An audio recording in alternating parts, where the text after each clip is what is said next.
மாடி மனைகளும் நிறைந்திருக்கும், கோடி கோடியாய் பணம் இருக்கும். எந்த நேரத்திலும் நமக்கு மவுத்து வரும், அந்த பயணத்தில் எதுதான் கூட வரும். இந்த நிலையை மறந்து வாழும் மனமே மமதை கொள்ளாதே, மௌத்தை மறக்காதே.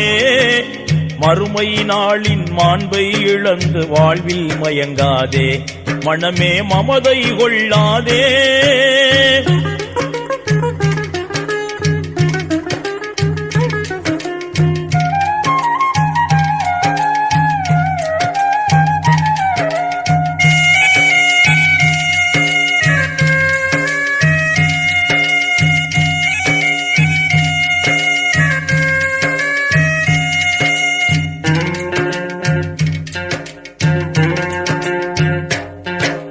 செய்த நன்மை தீமைகளும் நிழல் போலே உன்னை